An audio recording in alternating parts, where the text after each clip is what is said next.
ખેરગામના હિન્દુ મુસ્લિમો દ્વારા પહેલગામના શહીદોને શ્રદ્ધાંજલિ અપાઈ। પહેલગામના કાશ્મીરમાં નાપાક આતંકવાદી દ્વારા થયેલા હત્યાકાંડમાં શહીદ થયેલા 27 મૃતકોને આજે વિશ્વ હિન્દુ પરિષદ અને ભાજપ પરિવાર દ્વારા મીણબત્તી પ્રગટાવીને દશેરા ટેકરી પર શ્રદ્ધાંજલિ આપવામાં આવી હતી, જેમાં કથાકાર પ્રફુલભાઈ શુક્લ, ધારાસભ્ય નરેશભાઈ પટેલ, શૈલેષભાઈ ટેલર, ભૂતેશભાઈ કંસારા, તાલુકા પંચાયત પ્રમુખ રાજેશભાઈ પટેલ, નિલેશભાઈ ગાવિત, મુસ્તાનસિર વોરા, આશીષ દેસાઈ, વિશ્વ હિન્દુ પરિષદના જીતેન્દ્ર પટેલ, અટલજી મુસ્લિમ સમાજના અગ્રણી શોએબ શેખ, મોઇન મોટરવાલા સહિત મોટી સંખ્યામાં યુવાનો સહભાગી બન્યા હતા।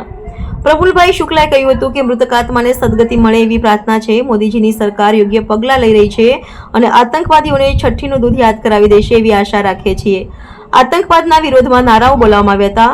આપણે જે હમણાં ઘટના થઈ છે કાશ્મીરમાં, એ બહુ કાયરતાપૂર્ણ ઘટના છે, જે પાકિસ્તાન પ્રાયોજિત હતી।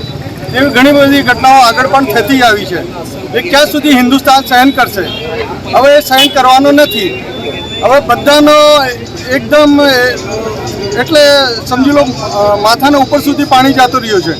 હવે એકદમ અહીંયા બધા એક કાર્યકર્તાઓના અમારા બધા જે હિન્દુસ્તાનીઓનો એક જ મેસેજ છે માનનીય મોદીજીથી કે બસ હવે પાકિસ્તાનને છે ને આરને પાર સીધો, ને સાથે સાથે ઘણો બધો આપણે જે હિસ્સો એનો પાસે દબાયેલો છે અને એને સબક શીખવવો પડશે।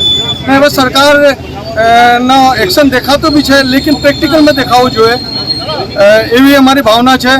ને એમાં અમે બધા ભારતવાસી, બધા હિન્દુસ્તાની અમારે જે માનનીય મોદીજી સાથે છીએ, અમે નેતૃત્વ સાથે છીએ, અમે બધા એક છીએ। ભારત માતા કી। આજે શું કાર્યક્રમ કરવામાં આવ્યો?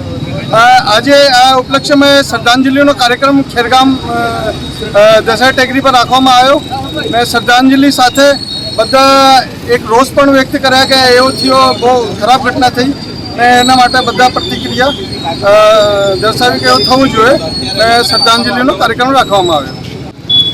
આજ રોજ ખેરગામ ખાતે કાશ્મીરમાં જે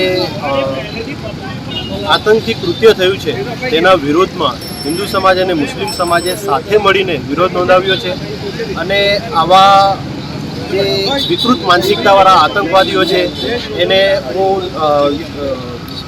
સરકારને નમ્ર વિનંતી કરું છું કે એમના ઉપર કડકથી કડક કાર્યવાહી કરવામાં આવે અને એમને એમની જ ભાષામાં જવાબ આપવામાં આવે। અને હું તો કહું છું કે હવે પીઓકે લેવાનો પણ સમય પાછો આવી ગયો છે અને આ આતંકીઓને જ્યાં સુધી મોતને ઘાટ ના ઉતારવામાં આવે ત્યાં સુધી આપણી સરકારે શાંતિથી ના બેસવું જોઈએ। અને આજે આનો વિરોધ કરવા માટે હિન્દુ મુસ્લિમ સમાજ સાથે મળીને આગળ આવ્યું છે, એ ખરેખર ખૂબ જ સારી વાત છે। અને જે પણ ત્યાં મૃત્યુ પામ્યા છે અને જે પણ શહીદ થયા છે આપણા ભારતના વાસીઓ, એમને હિન્દુ મુસ્લિમોએ સાથે મળીને આજે ખેરગામ ખાતે શ્રદ્ધાંજલિ આપી છે। જય હિન્દ। AB48 ન્યૂઝ ગુજરાત સાથે રિપોર્ટર હિતેશ પટેલ, ખેરગામ।